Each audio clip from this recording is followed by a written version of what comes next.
दोस्तों स्वागत है आप सभी का आपके अपने YouTube चैनल इंग्लिश आनियत पर।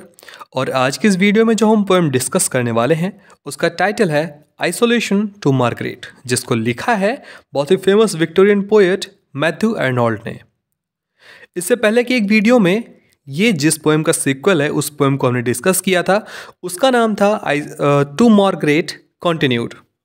अगर आपको वो वीडियो देखनी है तो आप डिस्क्रिप्शन में लिंक से जा सकते हैं। अगर इस वीडियो के बारे में बात करें तो ये मैथ्यू आर्नोल्ड के द्वारा लिखा गया एक लव लिरिक है जिसको पब्लिश कराया गया था 1857 में। अगर इस पोएम के सिर्फ मीनिंग की बात करें तो ये मैथ्यू आर्नोल्ड का मार्गरेट की तरफ एक तरफा प्यार या एक तरफा लगाव के बारे में पोएम हमको दिखती है। लेकिन अगर गहराई से देखें तो इस पोएम में विक्टोरियन एरा और मॉडर्न एरा के बीच मानवीय संबंध कैसे हैं, उनके पॉइंट ऑफ व्यूज़ कैसे हैं और उनमें क्या क्या बदलाव आया, कैसे बदला, इसके बारे में बताया गया है। यानी इसमें बताया गया है कि किस प्रकार से जो इंडस्ट्रियलाइजेशन हुआ है विक्टोरियन एरा में और मॉडर्न एरा के आते आते, तो उसमें जो व्यक्ति पहले थे जो स्पिरिचुअलिज्म से बहुत ज़्यादा कनेक्टेड थे, जो बहुत ज़्यादा रिलीजियस पर्सन थे, वो आज के समय में उनका पॉइंट ऑफ व्यू किस तरह से बदल गया है उसके बारे में बताया गया है। दोस्तों इस पोएम में जिस मार्गरेट के बारे में बात की गई है उसको लेकर के क्रिटिक्स के अलग अलग वोट्स या अलग अलग मत रहे हैं। कुछ क्रिटिक्स ऐसा मानते हैं कि जो मार्गरेट है वो एक रियल वुमेन ना हो करके एक इमेजिनेशन की उपज है, ठीक है, ऐसा मान सकते हैं। और कुछ लोग ऐसा मानते हैं कि मैथ्यू आर्नोल्ड जब थ्यून में 1848 से 1849 के बीच में वहाँ पर थे तब उनको एक वुमेन से प्यार हो गया था जिनका नाम था मार्गरेट, और उसी के बारे में ये पोएम है। तो ये सब क्या है हम पोएम में समझेंगे। दोस्तों ये पोएम कुल 7 स्टैंजाज में डिवाइड है और हर एक स्टैंजा में 6 लाइन्स यानी 6 लाइन्स हैं और हर एक स्टैंजा की राइम स्कीम है ABABCC।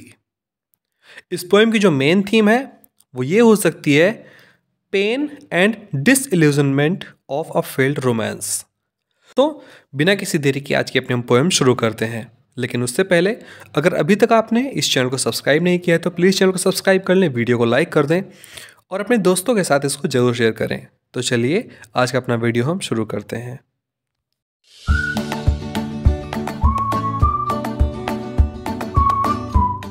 दोस्तों अगर हम मैथ्यू आर्नोल्ड की बात करें तो इनका जन्म हुआ था 24 दिसंबर 1822 को लेलहम इंग्लैंड में और इनका देहांत हुआ था 15 अप्रैल 1888 को जब ये 65 ईयर्स के थे, लिवरपूल इंग्लैंड में।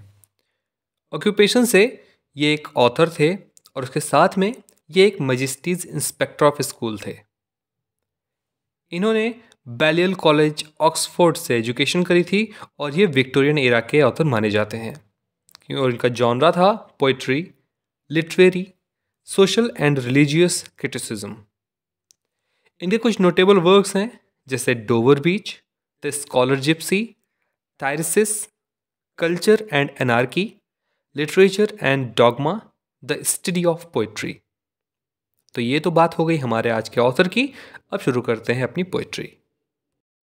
दोस्तों यहाँ पर मैथ्यू आर्नोल्ड पोइट्री शुरू करते हुए लिखते हैं, we were apart yet day by day I bade my heart more constant B.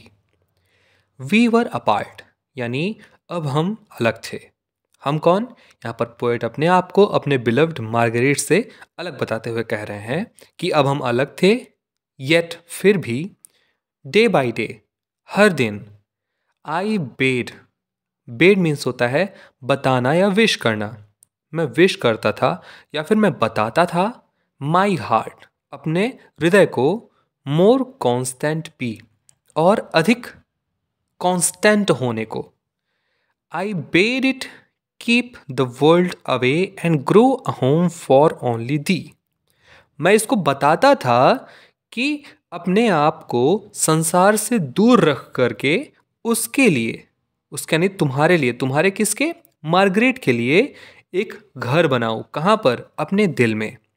यानी कि शुरू के 4 लाइन का मतलब ये है कि हम अलग थे लेकिन फिर भी मैं अपने हृदय को ये समझाता था, ये बताता रहता था कि मैं तुम्हें यानी मैं मार्गरेट से बहुत ही प्रेम करता हूँ और ये कांस्टेंट रहेगा, ये स्थिर रहेगा, ये कभी भी बदलने वाला नहीं है।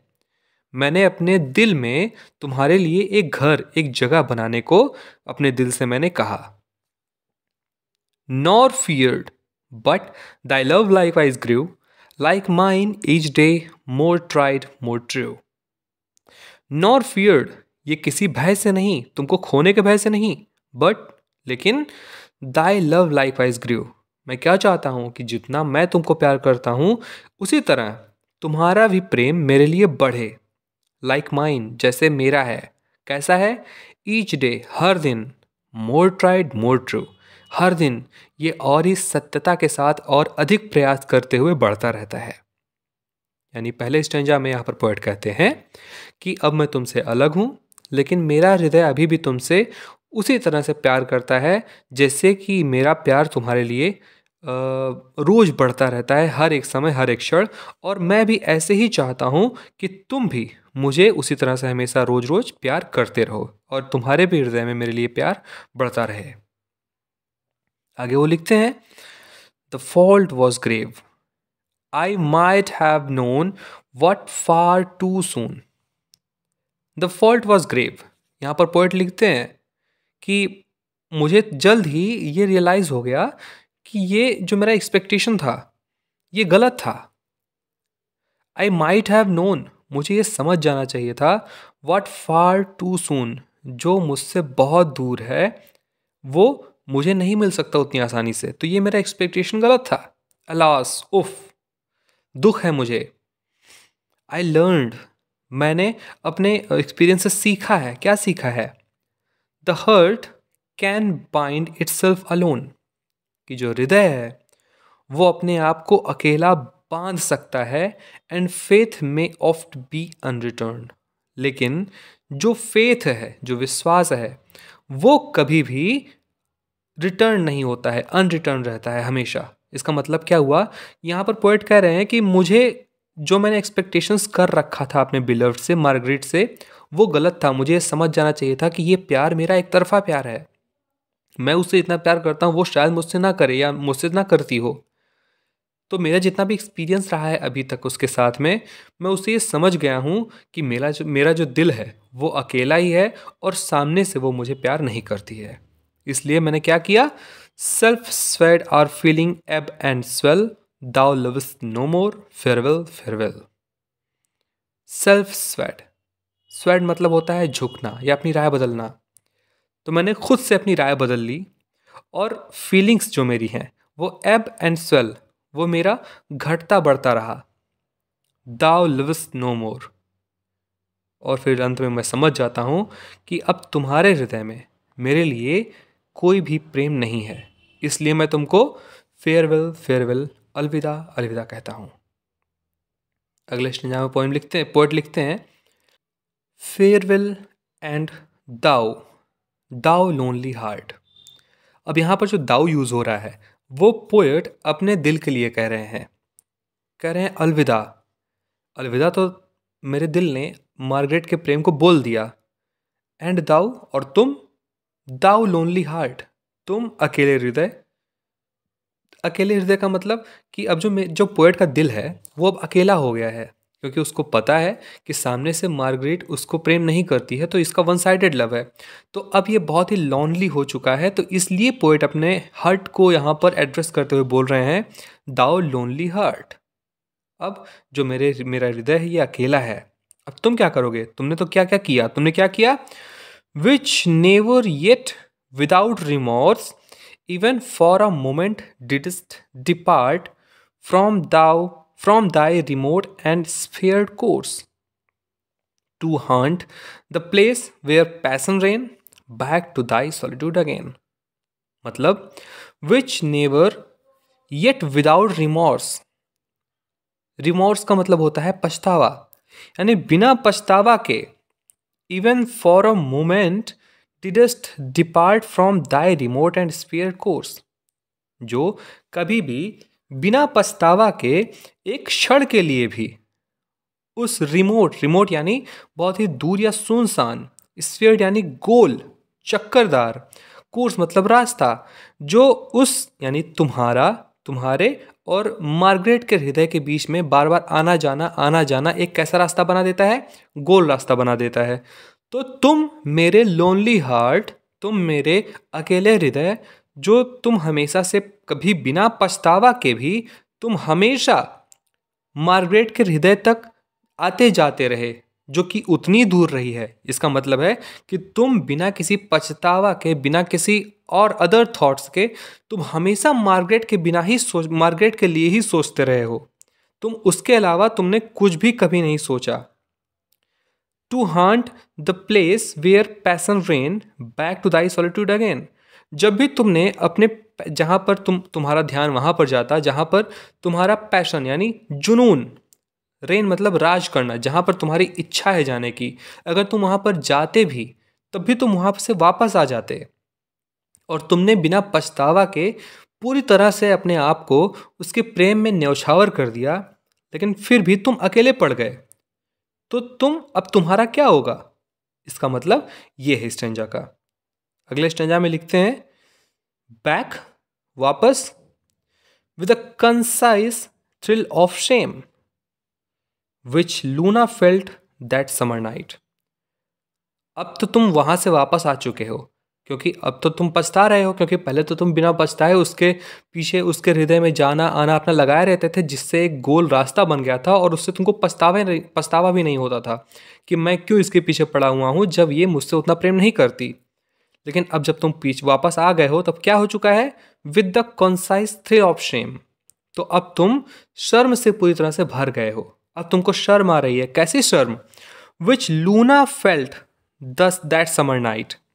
लूना कौन है दोस्तों? ये एक रोमन मिथ है। रोमन मिथ की एक कहानी है, रोमानियन माइथोलॉजी में फेमस है कि जो लूना है ये एक रोमन गॉडेस है ऑफ मून, यानी चंद्रमा की देवी, जो कि एक एंडीमियन नाम के एक हैंडसम से शेफर्ड के प्यार में पड़ जाती हैं। तो वो जियोस से कहती हैं कि वो अपनी शक्ति से एंडीमियन को हमेशा के लिए यूथ बना दे, जिससे जो वो देवी हैं और जो एंडीमियन है शेफर्ड, वो दोनों एक साथ अपनी ज़िंदगी जी सकें। तो जियोस क्या करते हैं? उसको हमेशा के लिए यूथ तो बना देते हैं, लेकिन साथ में हमेशा के लिए उसको नींद में भी भेज देते हैं, सुला देते हैं। तो यही यहाँ पर लिख रहे हैं पोएट कि जिस प्रकार से लूना जो है उनको शर्म आया था, कब? दैट समर नाइट, उस गर्मी की रात। फ्लैश थ्रू हर प्योर इमॉर्टल फ्रेम। वो लूना कौन है? जो अपने इमॉर्टल फ्रेम, इमॉर्टल मतलब सदा ही रहने वाला, फ्रेम मतलब ढांचा या शरीर, तो फ्लैश मतलब जो चमकदार, तो जो अपने उस चमकदार सदा ही शरीर में रहने वाली उस फ्रेम को छोड़ करके, when she forsook the starry nights, जब वो उस स्टारी हाइट्स को, हाइट मतलब ऊंचाई यानी आसमान, आसमान में तारे भरे थे, चांद चमक रहा था, उस चमक धमक को छोड़ करके to hang over Endymion's sleep upon the pine grown Latmian steep, जो उस माउंट लैटमस पर जाती हैं, उस एंडीमियन के स्लीप यानी उस एंडीमियन के नींद के बीच में ही जब वो जाती हैं, तब वो वहाँ पर देखती हैं कि एंडीमियन सो रहे होते हैं। तब वो उस समय शर्मसार हो जाती हैं, क्योंकि वो वहाँ पर उसको किस करने गई थी, उसको प्रेम करने गई थी। तो जिस प्रकार से लूना जो मून की देवी हैं, वो एंडीमियन को किस करने जाती हैं, लेकिन उसको सोते हुए पाती हैं तो शर्मसार हो जाती हैं। उसी प्रकार का शेम, जब मैंने तुमको बहुत ही ट्राई कर लिया पाने का, लेकिन नहीं पा पाया मैं तुमको, और मुझे शेम हो रहा है, शर्म आ रही है, उसी तरह से वो भी शर्म, दोनों इक्वल हो जाते हैं। यहाँ पर पोएट यही बता रहे हैं। आगे वो लिखते भी हैं, yet she chest queen had never proved how when a thing is मॉर्टल love. लेकिन फिर भी जो वो पवित्र देवी हैं, चैस्ट क्वीन यानी पवित्र देवी, उन्होंने कभी भी इस बात को नहीं बताया, नहीं प्रूव किया कि जो मॉर्टल लव है, ये जो नश्वर प्रेम है, ये कितना वेन है, कितना व्यर्थ है, कितना नुकसान देता है ना, कितना ज़्यादा इरिटेटिंग है। Wandering in heaven for removed, wandering in heaven for removed, बहुत दूर तक वो भटकती रहीं, कहीं दूर तक भटकती, कहीं वो स्वर्ग में भटकती, लेकिन फिर भी कभी उन्होंने ये किसी को नहीं बताई या ये प्रूव करने की कोशिश भी नहीं की कि ये जो मॉर्टल लव होता है, नश्वर प्रेम है, ये कितना व्यर्थ है। ठीक है, बट लेकिन यहाँ पर लिखते हैं writer, thou hast long had place to prove this truth, to prove and make thine own, thou hast been shalt be art alone. यानी यहाँ पर जो पोएट हैं वो ये कहते हैं कि उनके पास समय है कि वो ये प्रूव कर सकें कि ये जो मॉर्टल लव है वो कितना वेस्ट है, कितना वेन है। But thou has long had place to prove, लेकिन उनके पास यानी पोएट के पास बहुत अधिक समय है और जगह है इसको प्रूव करने की। क्या प्रूव करने की? दिस ट्रूथ, इस ट्रूथ को प्रूव करने की। To prove and make thine आउन, कि वो प्रूव करे और उसे अपना बना ले। उसे किसे? मार्गरेट के प्रेम को। Thou hast been shalt be art alone.